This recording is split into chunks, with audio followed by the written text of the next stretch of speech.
you all for being here. Welcome to Tulsa. For the mere and simple fact that you are here and you are in this room, I know that you're a fighter, you're an advocate, and you are a survivor, and you're strong. So I'm so glad to be here with you this morning because I am that as well. And I was very, very excited when Mimi from Women in Recovery asked me to come here and open for you all this morning. So we appreciate you. Appreciate you being here. As I said, I'm Carmela Hill, and I chair our Mayor's Commission on the Status of Women. And for 3 years, we worked on the issue of reducing the rate of incarceration of our women in Tulsa. Because as you know, Tulsa incarcerates women at the largest rate in the entire world. In the entire world. But in Tulsa County, thanks to amazing people like Women in Recovery and Mimi and Stephanie that are over there, we literally have reduced our rate by 24%. So we are so excited to be here this morning with you. All right.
Woo! Give it up for Carmela Hill. She's going to give us a little more of that at the reception tonight. Give it up one more time. I am living my life like it is golden. Welcome, everyone. We are here. We are here. Ooh, let that absorb for 1 minute, y'all. 1 second, just let that absorb. The National Council for Incarcerated and Formerly Incarcerated Women and Girls Free Her Conference. You are here. Woo. We are a diverse group of incarcerated and formerly incarcerated women and girls, researchers, community organizers, activists, judges, district attorneys, public defenders, prison administration, and state agencies addressing the needs of incarcerated and formerly incarcerated women and girls in the United States. We are here. Oh, y'all could do better than that. We are here. Woo! Yes, yes, exactly, right. We came a long, long way, ladies and gentlemen, and we deserve that applause. We deserve to be able to applaud ourselves and to appreciate ourselves. So again, this is the first national conference of the incarcerated and formerly incarcerated women and girls. So what we are? We are here. Free her. Free her. All right, all right. As incarcerated and formerly incarcerated women and girls, we are organizing nationally to connect our voices, our ideas, our campaigns and projects as we coalition build toward our goal. Meaningful, impactful reform will only happen as a result of inclusion, amplification, and connectivity of the important work being done by directly affected women and girls from our communities. We are here. No longer will we rely on somebody else telling our stories. We will tell our own. In recent years, the number of incarcerated women has been growing at an alarming rate. Women are the fastest growing segment of the prison population. I was one of those women. I was one of them. And I was one of them. Do you know that the United States is responsible for 30% of the world's female prisoner population, despite only having 5% of the world's population? The number of incarcerated women have increased over 700%. Between 1980 and 2014, I was one of them. I was one of them. I was one of them. Nearly 3/4 of incarcerated women have children under the age of 18. Stripping society of its mothers. The mission of the National Council for Incarcerated and Formerly Incarcerated Women and Girls is to end the incarceration of women and girls. We are strengthening communities and helping keep all families together. Together, we are creating a space for women's voices to be heard.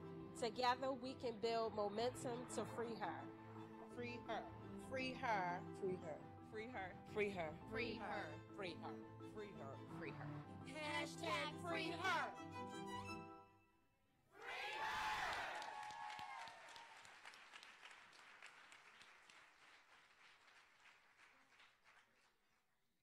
The United States incarcerates women at a higher rate than any country in the Western Hemisphere and has the second highest incarceration rate of women in the entire world. With more than 219,000 women incarcerated on any given day in the United States, women are the fastest growing incarcerated population, increasing by more than 700% from 1980 to 2014. Despite increasing public discourse and international attention highlighting the problem of mass incarceration in the United States, the unique experience and violations faced by incarcerated women and girls are often obscured by a primary focus on men, ignoring not only our unique needs, requirements, and vulnerabilities, but also our strength, resilience, and contributions to creating change.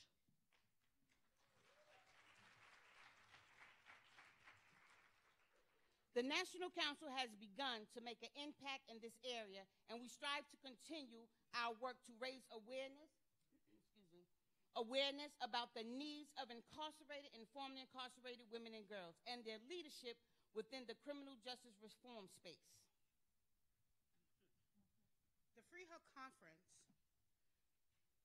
is important as it is providing us the opportunity to convene and connect on this journey to shift from the criminal legal system to the community-led solutions based on human justice.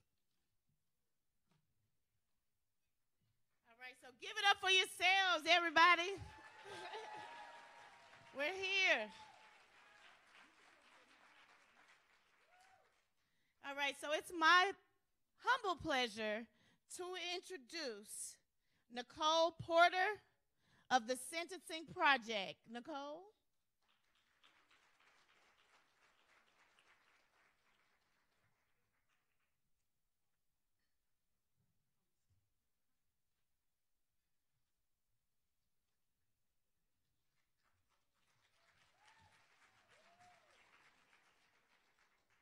Good morning.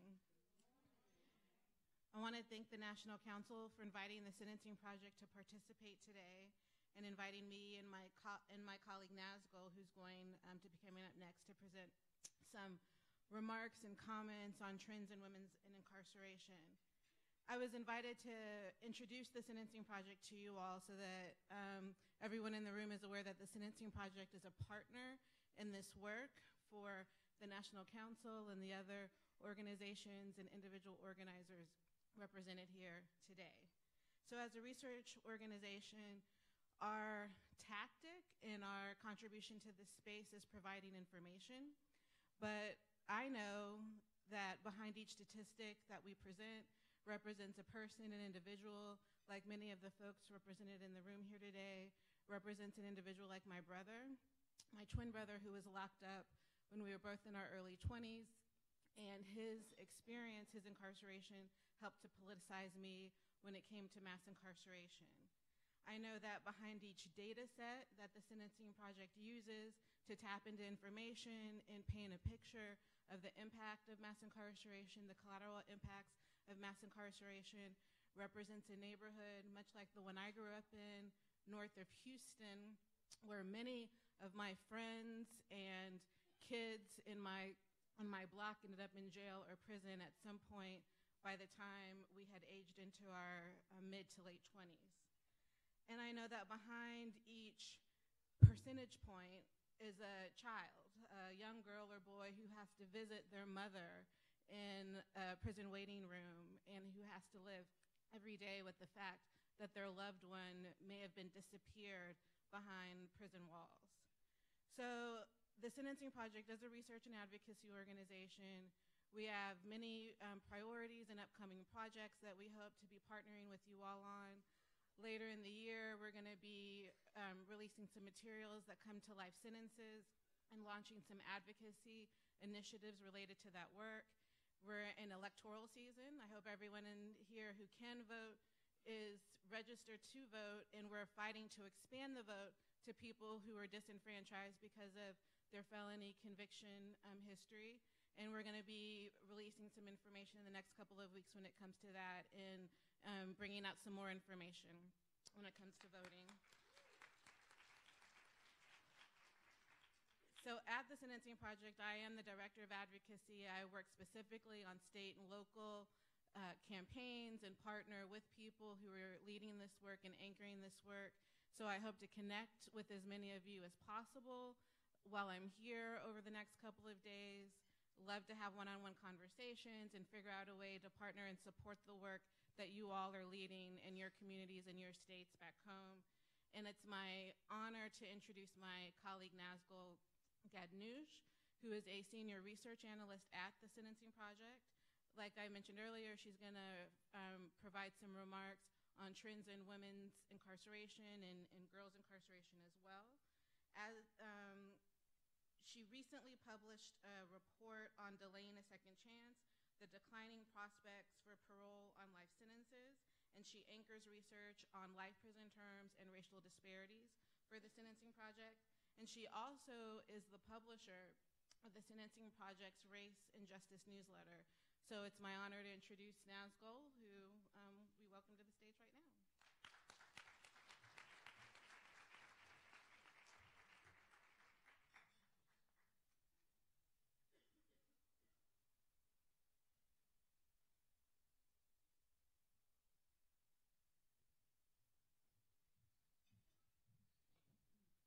Hi, everyone. It's a real privilege to be here with you here today, and I'm so glad that Nicole is here, because as I mentioned to her, a lot of times when I attend conferences, I spend a lot of my time hearing from people about how much they love Nicole, and so I'm excited that you can tell her that directly at this event. It's really a very special day to be here because I'm inspired by so many of you and the work that you're doing, and I'm really excited to learn from you all at the workshops coming up later today. And it's also such a historic day to be together here as a convening of women and men that are helping support the work that we're doing on a day when we can see that there's so little accountability for some men in our society, especially at the highest levels of our society when it comes to our current Supreme Court nominee, for example. And so given that, this is really a great place to be, I think. So I'm going to give you some information about trends in women's incarceration. A lot of this you probably are familiar with, but I want to give you a sense of how we present this information at the Sentencing Project and help to give some context to you for the work that you're doing. So this is a chart that shows you overall trends in the number of people in prisons in the United States. And this is probably a very familiar chart. So what it shows is that there are nearly 7 times as many people behind bars today than in the 1970s. So this is just the number of people in prison. So it's almost 1.5 million people in 2016. Another 700,000 people were in jails in that year. What I really see from this chart is something that is somewhat promising, which is that we haven't always had a mass incarceration problem in this country. We came up with it in the 1970s, and I think that the fact that this problem has not been a permanent one should give us some hope that we can get ourselves out of this problem. And so there's also what I want to tell you is a lot that this chart doesn't show you, and I want to talk a bit about what those things are that's missing when you look at a chart like this. So one thing that's missing in a chart like this is the variation between men and women that are incarcerated. So women make up about 7% of the prison population. Here's a chart showing you the growth in women's incarceration, so the number of women in state and federal prisons and in jails.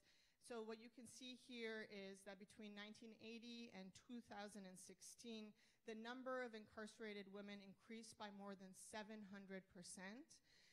That rate of growth in the prison population during this time for women was twice the rate of growth for men during this period. So much faster rate of growth for women than for men.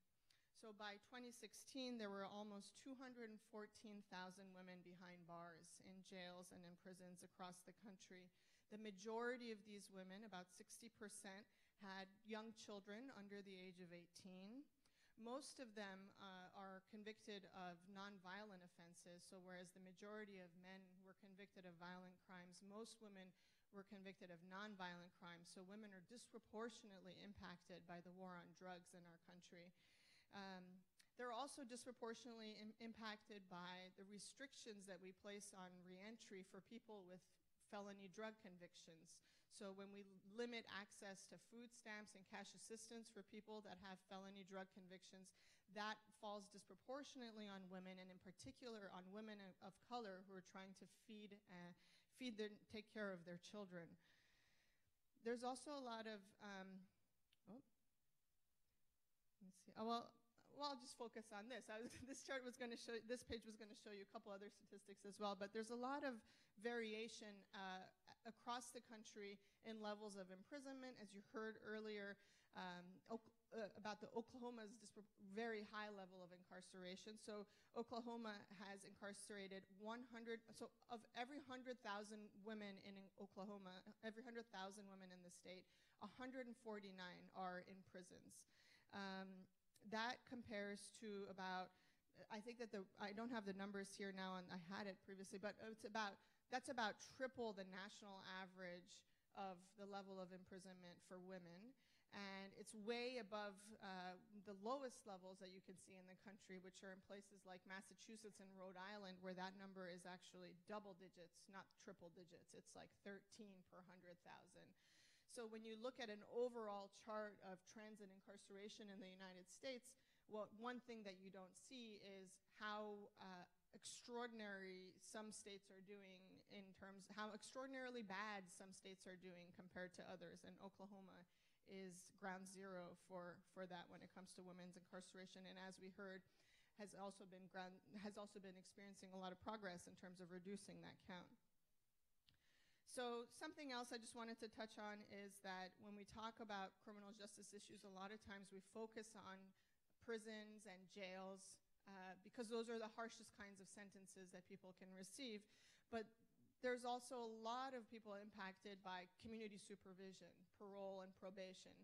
And so this shows you that whereas there's about roughly 214,000 women in prisons and jails, there's another 1 million women that are under some kind of community supervision, under parole or probation. And so when we think about criminal justice reforms, when we think about how do we undo these problems, we need to also ensure that we're not just sort of putting people from one problematic situation into another. Reducing the prison population is not enough. Reducing the jail population is not enough. We also need to reduce the broader footprint of the criminal justice system and reduce the number of people that are under criminal justice supervision as well. As Vinny Schiraldi has said, and he's been head of probation in New York City previously and helped to reform that system, probation and parole can just serve as a tripwire for people to be sent back to prison and jail. And so it's important to not put people under unnecessary supervision with very little services under these programs. So let me say a little bit about racial disparities in the criminal justice system.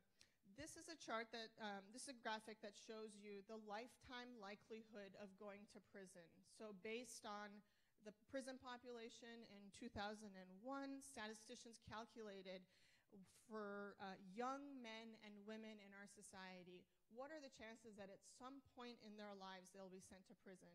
And this is actually focused specifically on prison and not even jails. And what they found was that the lifetime likelihood of incarceration, of imprisonment, is much higher for men than for women. So 1 in 9 men in the United States are likely to go to prison at some point in their lives.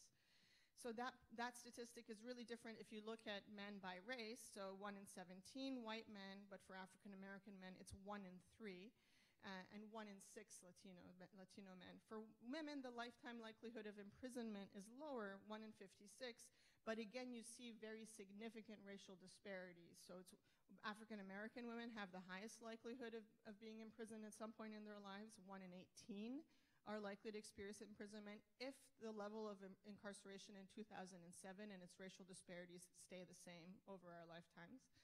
For white women, it's 1 in 111, and for Latina women, it's 1 in 45.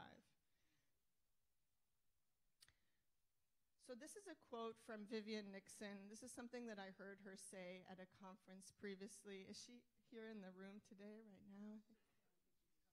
Oh, okay. But so this is she said the quality of the solution depends on who is impacted by the problem. And I think about this when it comes to what is the problem that the criminal justice system is trying to solve. I think the most generous thing we could say is that it's trying to solve the problem of crime in the United States, right? That's the most generous interpretation of what the criminal justice system is trying to achieve.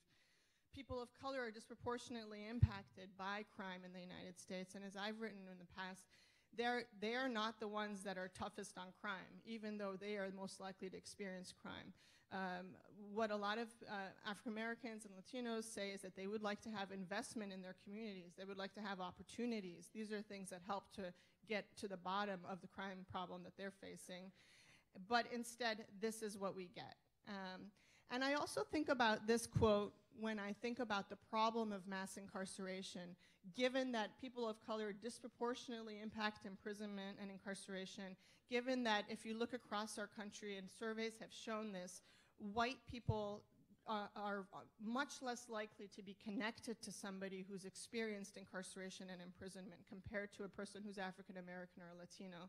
And so that kind of direct connection to the problem of mass incarceration occurs much more among communities of color than among whites. And for that reason, we really need to make sure that we think big when we think about solutions to this problem, so that we think in terms of ending mass incarceration, not just reducing the level of mass incarceration. That should be our target.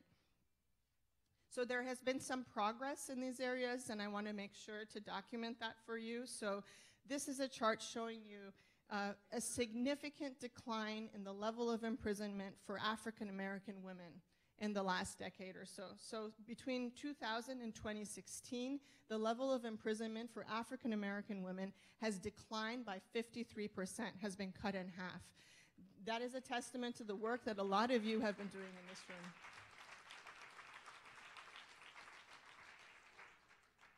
For Latina women, the decline has been less, but it still has occurred. And so there's been a decline of about 12% in the level of imprisonment for Latina women. And for white women, though, the trend has been the opposite. The level of imprisonment for white women has been increasing during this period by 44%. So something that I often encourage people to think about is that when we say we want to reduce racial disparities, we don't mean that we want to maintain the high levels of imprisonment among people of color and bring white people up to that level. That's one way we can address racial disparities, right? But what we want to do is bring everybody down to a reasonable, a reasonable, morally sound, fiscally wise level of incarceration, right? So whatever we might think that is. So we need to reduce levels of imprisonment, in particular for people of color, but we don't necessarily want to increase it for white Americans in order to achieve equality. So what is important to see here is that while there's been incredible progress in levels of imprisonment among Black women, and to some extent for Latina women as well, there is still a 2-to-1 ratio of disparity between Black women's levels of imprisonment and white women. So we are by no means done in terms of promoting, eliminating racial inequalities in the criminal justice system. There's still much more work that needs to happen. And part of the way that we've narrowed the gap is by increasing the levels of imprisonment for white women. That is not the kind of progress that we're hoping to achieve. Okay, some of my slides, well, you can't really, let me just tell you what the next slide was going to see. For some reason, it didn't come across, but so I also want to talk to you a little bit about incarcerated girls. So in some ways here, this is a success story in that for both boys and girls, the levels of residential placement have been cut in half since 2001. So you can't read that here, so just trust me, I'll tell you what it says. So that's something that we would love to see in the adult system. The level of downsizing in the juvenile justice system, we need to bring that over into the adult system. But we also need to stay attuned to the existing problems that we see in the juvenile justice system. So girls compared to boys are disproportionately held in residential placement and arrested for nonviolent offenses. And so this is problematic because it's hard to understand why people need to be brought into the system, in particular for these kinds of crimes. Girls are also disproportionately, girls of color are disproportionately brought into the system, and the highest levels of residential placement in the country are for American Indian girls, and the next highest is for African American girls and then Latina girls, so much higher levels of contact with the juvenile justice system than for white girls, and so these are areas that we need to work on as well. Okay, so this is a chart that, so the first part, the dark blue part on the left should be familiar, is sort of what I started off with, showing you the increase in the levels of imprisonment in the United States. This is for men and women. And so what's happened is that between 1973, starting in 1973, for 37 years, every single year the prison population went up. Every single year. There was never a break, never a pause, it was relentless. Starting in 2009, the number of people held in prisons in the United States started to decline. And it continued to decline for several years since then. So the overall level of decline between 2009 and 2016, which is the last year that we have data for, was, 6% level of decline during that period of time. And so what we did was calculate, if we can't maintain this level of progress, how long will it take to cut the prison population in half? So cutting the prison population in half is a goal that, for example, the ACLU has advocated for, Just Leadership, Cut 50, right? This is something that is now something that a lot of advocacy organizations are hoping to achieve. At this level of decarceration, it would take 75 years to cut the prison population in half, right? So it's incredible that we've finally broken this terrible trend of relentless increases in the prison population, but it's not enough, right? You all know it's not enough, and this is to underscore the fact that we don't want to wait 75 years. We can't wait 75 years to end this problem, and so I look forward to speaking with you, learning from you to figure out how we can expedite this process. Thank you.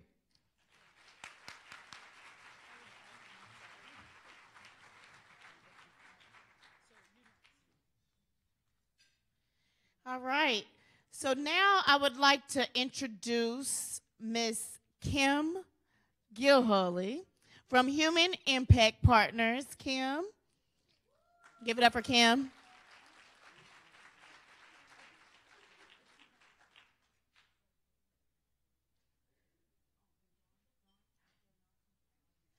Okay, and we are live streaming from our Facebook page, the National Council for Incarcerated and Formerly Incarcerated Women and Girls, for all the plenaries.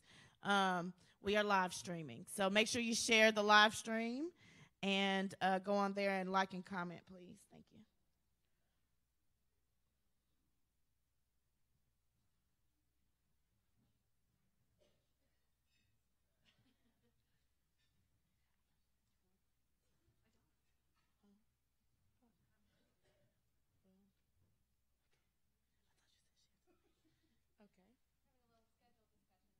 Okay. All right. You want to do it now? Okay. All right, so yes. Let me see something real quick. 1 moment.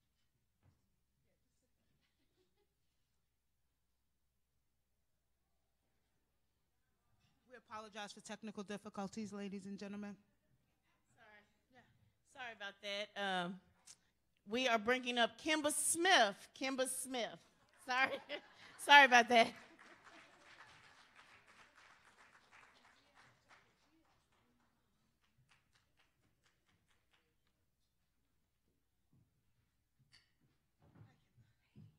So we are here. Oh my goodness. It's interesting hearing those numbers and knowing that we were inside the prison. So when we're inside the prisons, we see more Black women in prison and more Hispanic women in prison. So I'm glad to see the recent results with the downcline in Black and Hispanic women. It brings me great pleasure to be here. Andrea, thank you so much for all of what you and the council have done. I'm only going to be brief. I'm thankful to be able to be up here because I'm going to have to leave early. I'm not actually going to be speaking on the 1 o'clock panel because I have a previous engagement in Michigan. But I just want to, again, I've been out of prison for almost 17 years, and ever since my sentence was commuted by President Clinton, but ever since my release, I've been out on the field talking about these issues and advocacy with the gamut of issues. And for us to be here, Andrea, the council, this movement has come a very long way, because previously it was just the researchers, the lawyers, the journalists that were having conferences about us, and none of us were in the room. And so I am so elated. I'm so sad, and I'm going to try not to tear up because I'm so sad that I have to go. But I know you all will do the work, and the only reason really why I wanted to come up here is for you all to understand that with me going to Michigan, it's a Delta Sigma Theta sorority function that they're having there, but it's in Michigan, and my friend Michelle West, y'all, my Danbury folks, y'all know Michelle West. She has a life sentence, has already served 26 years first offense. And so it's my hope to go there. So I will be here in spirit doing the Free Her, because I'm going to move those Delta women to start a letter writing campaign for her. Because the Deltas helped me get out of prison. And so just in Michelle West's spirit, because I hope one day soon that she could be amongst the many of women that I've had to connect with, and that we were in some of the same prisons together. But in federal prison, she was the first person to tell me after my attorney visit, because none of the people on the yard, none of the staff members had told me that my sentence had been commuted. And when I came through from visitation to go back on the yard, Michelle West was the first person to tell me, Kimba, I heard it on CNN. It's happening. It's happening. So for my sister to still be in there, I have a sense of survivor's guilt. Y'all be serious about this work that we're doing here. A lot of us, I'm sure, our flights were paid, our hotel room was paid. Understand, this isn't for nothing. It's for us to be empowered, to use our voices, and to move forward. And I embrace this necklace, because Michelle West, and y'all know how it is not to have much in federal prison, but in federal prison, Michelle West gave me this necklace. And so we have a lot of Free Her work to do. So let the work continue, and thank you so much.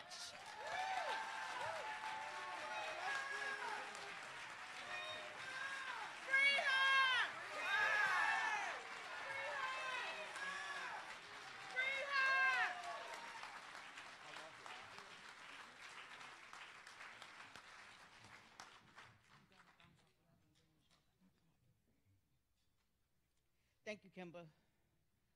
I'm going to step off of this for 1 second.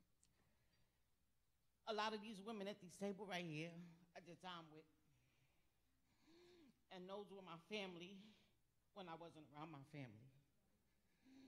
I have to give respect to those women.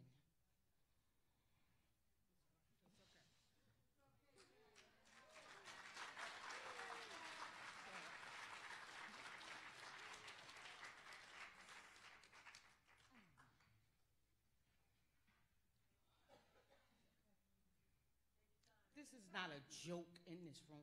We're here for a purpose. We are here for a purpose. We left women behind that got letters behind their names and not numbers. They have letters. And when you look at that paper that you get every time you go to team, it have deceased on that paper. That means that they expect, this criminal justice system expect those people to die in prison. We don't. And that is why we are here. We do not expect our people to die in prison.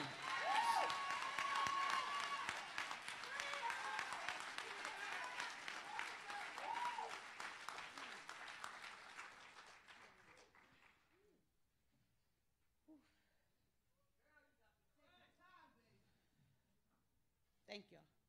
Thank y'all, my family from inside. Thank y'all, my family on the outside. Okay. As it was stated earlier, we all know Oklahoma is the most incarcerating state for women and girls. We didn't get in Oklahoma, Tulsa by accident. We chose to come to Tulsa because Tulsa is leading the way in reducing those numbers. I would like to introduce our plenary panel. Mimi Tarash from Women in Recovery, Robin Steinberg from Still She Rises,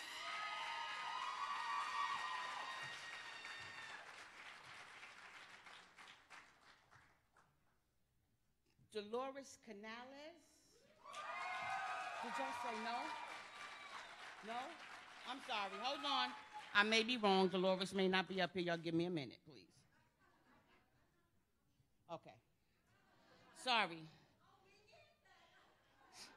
No, I'm sorry. These are two phenomenal programs leading the way in Tulsa. And this is the reason we chose Tulsa. They have programs that are going to help us get to the point that we want to go. We cannot leave our women behind. Thank you.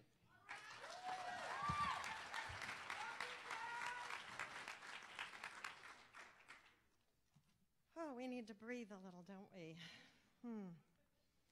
So, welcome to Tulsa, Oklahoma, a state known for oil and natural gas production. One time we were the largest oil producer in the world. Our city is also filled with incredibly generous philanthropists. We have the largest Native American population. We have over 250,000 American Indians.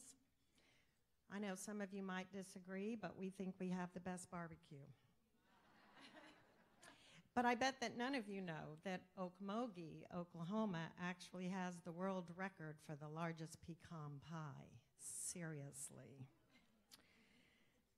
And our state mammal, by the way, is the original badass American creature, the bison.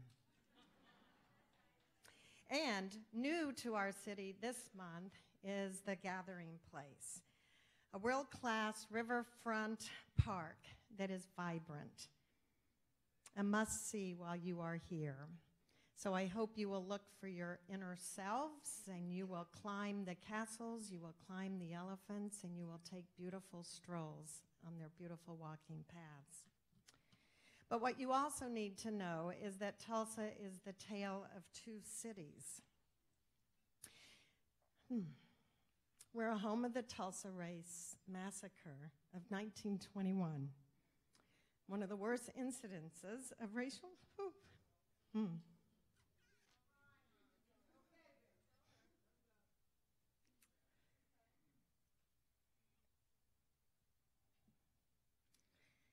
one of the worst massacres and racial violence, oh my gosh, in the history of the United States. Currently, Oklahoma has the highest rate of adverse childhood experiences in the nation. We have the second highest substance use disorder. We have the third highest for both divorce as well as mental illness.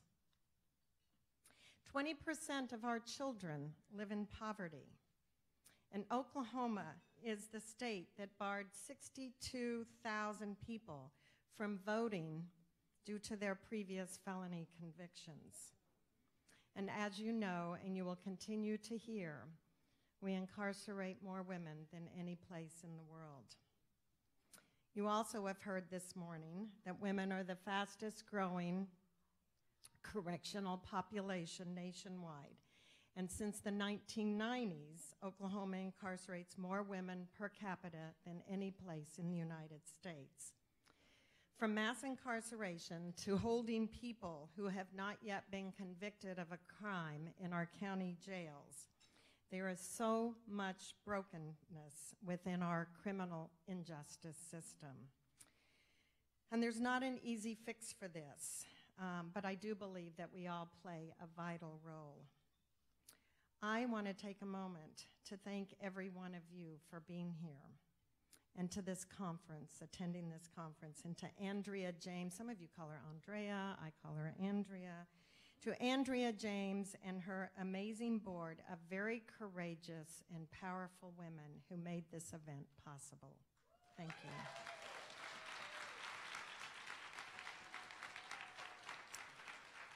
The vast issues and problems in our criminal justice system are complex, not just in Oklahoma, but in our country. And I think it's going to take all of us working together to find solutions and to find a change. And those people are going to include thought leaders, advocates, academics, judges, legislators, prosecutors, but most importantly, you.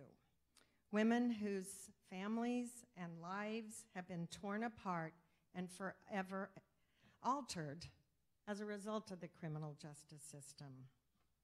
In Tulsa, Oklahoma, the George Kaiser Family Foundation was invested in addressing those horrific rates of female incarceration. They were invested also in funding solutions for the design and the development of an effective treatment program for women that were entangled in this system. So Women in Recovery was developed, and it was developed as a result of many conversations with many of you also in the room that I continue to call on, and I thank you. I think it's very easy to study the literature and the statistics and the best practices around the needs of women that are involved in the criminal justice system. But I think it's more important to embrace and understand an often very painful journey behind the data. And so I think we had to create and find solutions to really address some significant issues. Issues such as early childhood abuse, neglect, sexual abuse, incest, witnessing violence, being strangled, kidnapped, having to maintain this code of silence in your family, perhaps. Maybe it was being introduced to a drug by a family member, maybe being pimped by your mother's boyfriend, selling drugs at an early age, and being arrested. But I've also learned since doing this work about the atrocities of women who have been in prison. Stories of harassment, abuse, and rape. Stories of isolation, severe trauma, and separated from your children and your families. Stories that many of you in this room know too well. It's easy to lock up people behind the data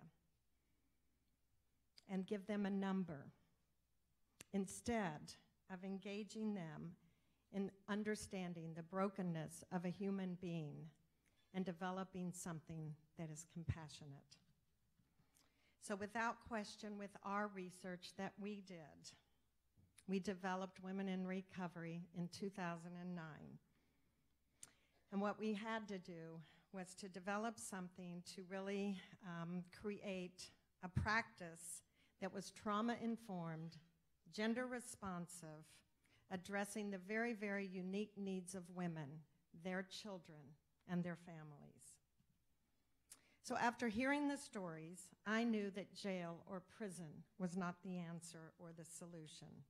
So together with an amazing and talented team, we developed Women in Recovery to keep women out of prison and to break the cycle of intergenerational incarceration. So we designed a program to address trauma, poverty, family dysfunction, addiction, and mental illness. So from intensive therapy to job readiness training, health and wellness services, housing, case management, and a lifetime subscription for anything you need after you graduate from the program, just to name a few things. And of course, we didn't forget the children, because we also make available to them all the services they need through counseling, through school re-enrollment, and most importantly, by reunifying them with their mothers. We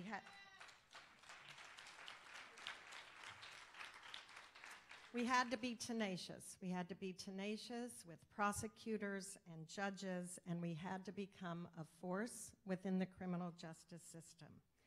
And what I hope happens in the next 2.5 days is that we collaborate, we learn from each other, and we share our ideas about how to make our world a better place. So instead of locking up Kenitra and Andrea and Jacqueline who were collectively, by the way, facing 60 years to life. They're now successfully living in recovery. They are working full-time. They are with their children. They are in a safe environment at home. They are incredibly grateful for the opportunity of a second chance, and all of this was made possible with much less funding than what goes into our state prison systems budgets. So, yeah. So with a decrease in prison receptions from Tulsa County, a low recidivism rate, and the fact that we have graduated as many women in the program that there are chairs in this room that have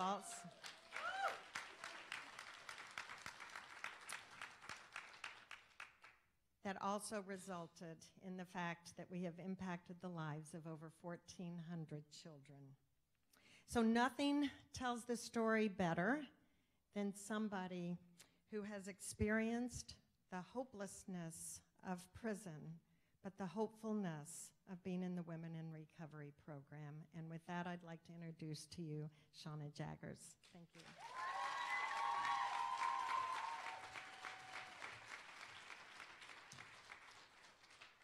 Good morning, and I just want to say that it's such an honor and a privilege to be here this morning with you, and I'd be lying if I said I wasn't somewhat nervous, but the truth is, I can feel it in the room. I am among friends.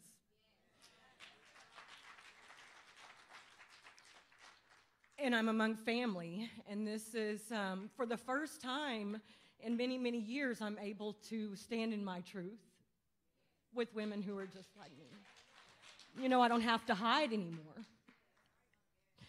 So, as Mimi said, I'm here to speak to you today about my experience in prison versus my experience in Women in Recovery. And although the crimes and the length of sentences may differ, I'm quite sure that our experience was the same. The feelings, my experiences in prison included, but certainly were not limited to, shackles, harassment by guards, harassments of my family members upon visitation, solitary confinement and violence, death of a close family member while incarcerated, unable to attend the funeral alongside my family. Needless to say, this experience did not make me a better woman upon my being discharged from the penitentiary at the age of 22. It's important for me to mention as well that I was sentenced on a first offense minor drug charge in my early 20s, sent to prison. So when I left, I was branded with a scarlet letter, convict, dope fiend, junkie, loser, and I was too young to understand the gravity of those things at the time and how long those labels would follow me throughout my life. I also did not leave the penitentiary armed with the facts about the fatality of the fatal nature of addiction. And I did suffer. And it's been a very long fight. That was in 2001, and I stand here before you today, a recent graduate of Women in Recovery.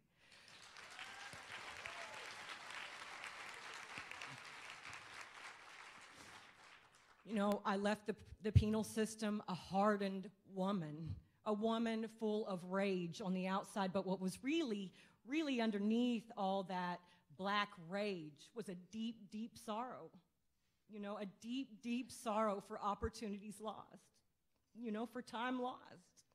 And I would never be the same, and I did know that at the time. So over the next 18 to 20 years, I did manage to obtain a bachelor's degree in between relapses.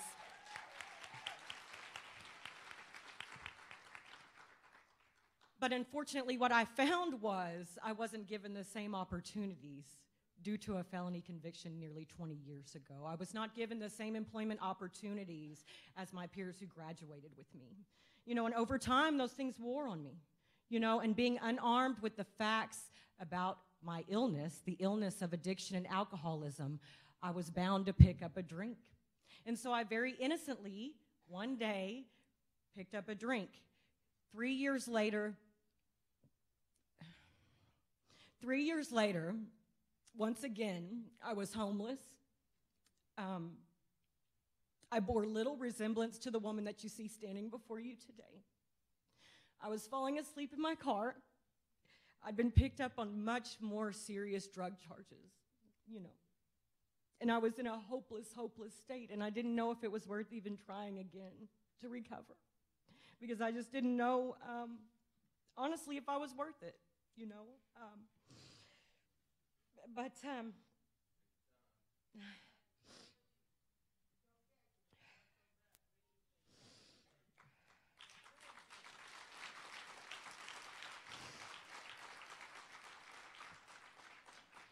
But what I found there was something completely different than I'd ever experienced in all my experiences with the criminal justice system and other treatments. You know, I found treatment for my PTSD stemming from childhood sexual abuse and from sexual assaults as an adult, witnessing violence as a child, being incarcerated. I honestly did not have any idea of how those things truly affected me. It affected my experience of life, how I experience you. You know, I was unemployable when I got there. They helped me in retaining employment. I had to be retrained. I had to be retaught how to live my life, and they took the time to do that with me. I found a community who loved and supported me and literally nursed me back to life, and bit by bit, I realized the most important thing, that it was okay to have hope. It was okay to have a little hope. So I'd like to talk to you about what my life's like today. Today, I'm employed in a prison reentry program for youthful adults.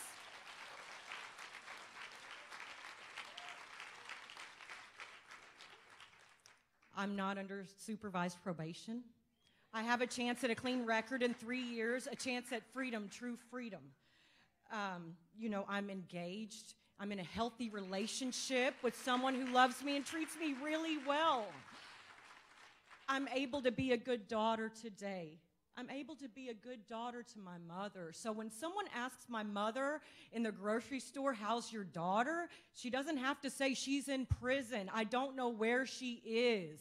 She can say my daughter is doing really well.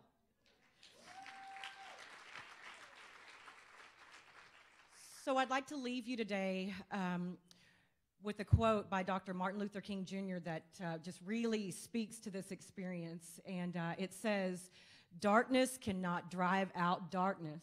Only light can do that. Hate cannot drive out hate. Only love can do that." And that's been really true for me. Thank you so much.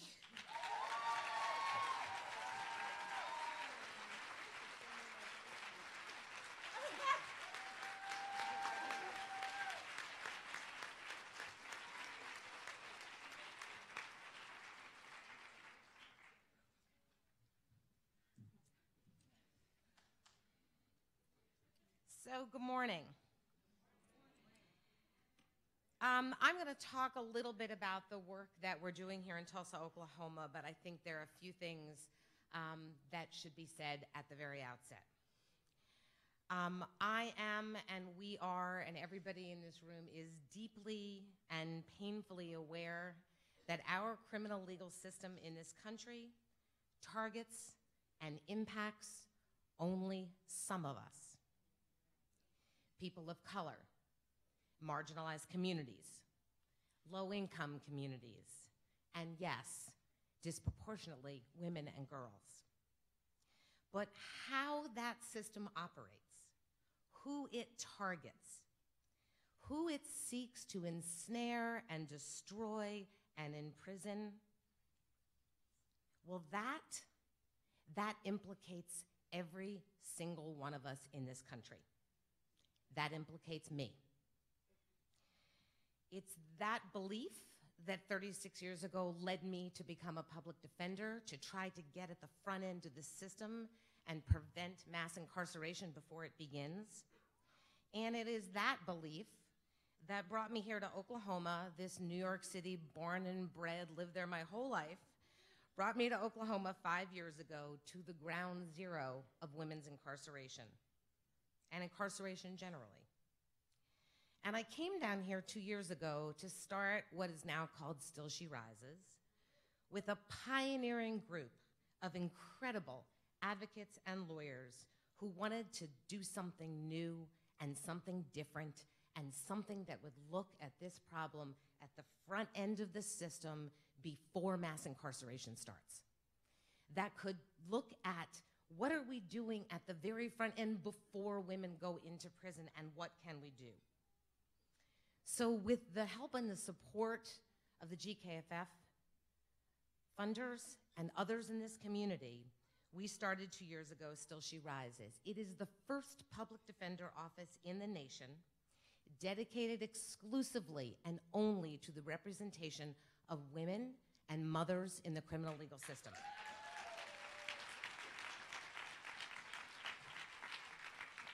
It is the first of the public defenders' attempt to look at the front end of the system and work with women before they are put into those cages, before they are ripped from their children, and before families and communities are destroyed. It is an effort to get at the front end where women can get access to real justice, to teams of advocates and lawyers who deeply care, who listen, who understand, who support, and who will fight each and every day for each and every woman they defend in this criminal legal system here in Tulsa, Oklahoma, and beyond. And what we hope is that this becomes a model for public defense and teaches lessons to public defense across this nation, that women in this system have unique and specific needs. I like to laugh that I have spent my entire life arguing that women are the same as men. We can be leaders. We're just as strong, maybe stronger. We're just as powerful. We're just as innovative. We're just as amazing. We're just as equal. And now I spend my time actually talking about how women are different. And how when it comes to the criminal legal system, they are vastly different. And how the system responds and what we do should matter to each and every one of us. It was also the recognition about how wealth operates in our system, how wealth is the determining factor about who gets held in a cage and who gets free, who gets to pay bail and who does not, who gets access to good lawyers and advocates and who does not. That also inspired us to bring the Bail Project here. The Bail Project is led by our bail disruptors, some of whom are in this room.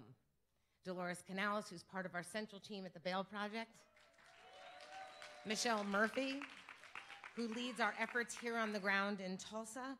Both were personally affected by this system and work every day to help us provide assistance to low-income women here in Tulsa held in those jail cells who do not have enough money in their bank account to buy their freedom. Through our work at Still She Rises and at the Bail Project, we have actually been able to see firsthand on the ground the unique impacts that the criminal legal system has on women and children. And more importantly, and perhaps often not talked about, what we see is it's not just the criminal legal system. We see how the criminal legal system operates in tandem and in collaboration and frankly in conspiracy with other systems. The family court system, the juvenile system, the housing system, just to name a few. All are connected and all are working in tandem to ensnare, to destroy, and to attempt to keep women and their families down.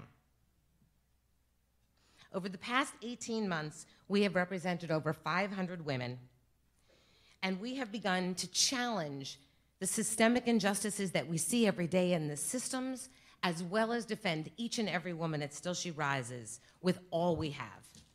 Our interdisciplinary teams provide holistic defense, and those teams work in the North Tulsa community which, as Mimi's already stated, has the history of being the site of one of the worst race massacres in this country. These systems, all of them, I don't have to tell you, you know it better than I. These systems, the criminal system and beyond, have been built with the bricks of structural racism and economic inequality.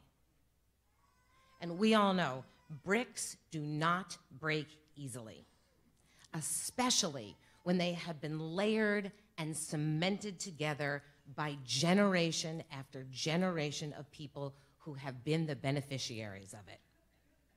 But here's the thing. It's the thing that you all teach me. Those bricks, they can be broken. And it's gonna take all of us. Like Mimi said, they're gonna be broken when all of us join together to fight these systems. The academics, the lawyers, the politicians, the artists, the policy reformers, but most importantly, the voices and the leadership of those who have been directly impacted by the system, those who are most proximate to the problem, and those who are going to have the best solutions.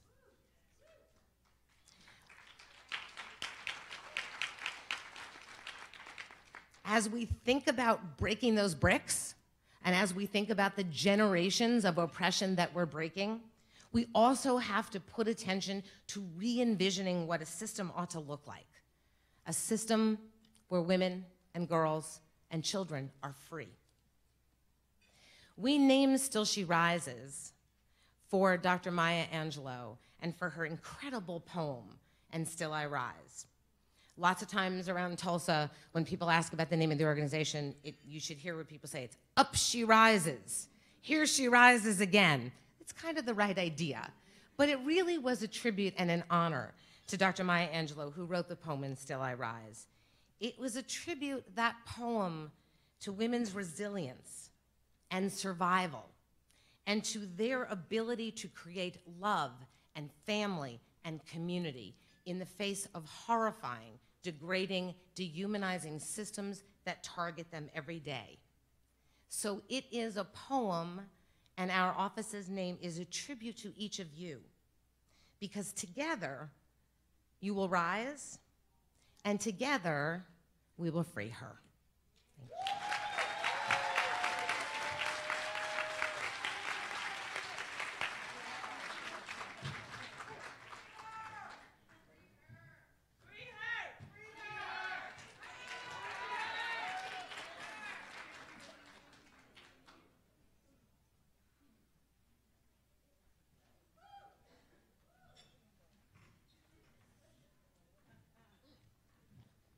All right, so how have y'all enjoyed the conference so far?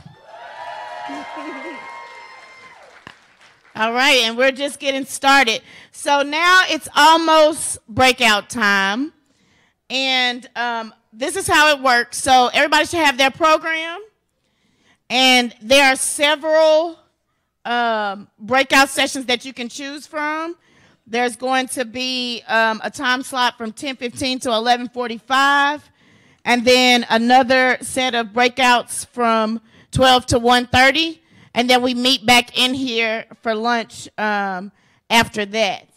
So there's also childcare in Silver Oak B, if anybody needs childcare, and a couple of other updates.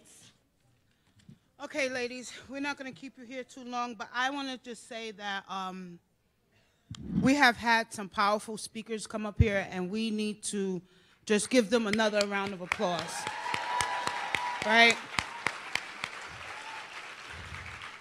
Most of us in here have been formerly incarcerated. We still have people on the inside. I want to thank Kimber Smith for bringing Michelle West into the room, because a lot of us do know her, and we are rallying and advocating and being activists to bring her home. With that, I'm gonna say there has been, I made a mistake, so I'm gonna own up to my stuff, right? Like I do that, right? So I made a mistake on one of the programs. Benevolence, on page 13 in your book, ladies and gentlemen. The description is not exactly what the panel is going to be about. The workshop is a film about a transitional farm and it's called From Prison, a film about the journey from prison to home. Okay, and Miss Joanne Hirschfield, this beautiful young lady, raise your hand, Joanne, great, thank you. You see her? Please go and check out her workshop. It is going to be an awesome film, and then it's going to be a Q&A afterwards, and I do apologize, okay? So please, I apologize for that. Another turn of events is you have participatory defense today as well. That panel is going to be changed from participatory defense to parole and probation. We're going to ask LaTanya to come up here and give a little brief description about what her workshop is going to be about, and we're going to change participatory defense, and we'll give you a follow-up and an update on when that program is going to happen as well. Right, Tess? Okay, great. Oh, and by the way, for you guys who do not know me, I don't think I introduced myself, and I do apologize. Some of you do know me, and some of you don't. My name is Tahiba Bain. Hi, guys. How y'all doing? My team is Taz. We call her Taz. Her name is Justine Moore. Woohoo! And Dawn Harrington. Right? Okay. And I just want to say that, you know, free her. Amen? All right.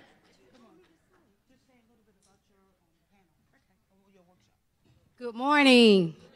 Free her. Hey, y'all. I am LaTanya Tate. I am from Birmingham, Alabama. Alabama.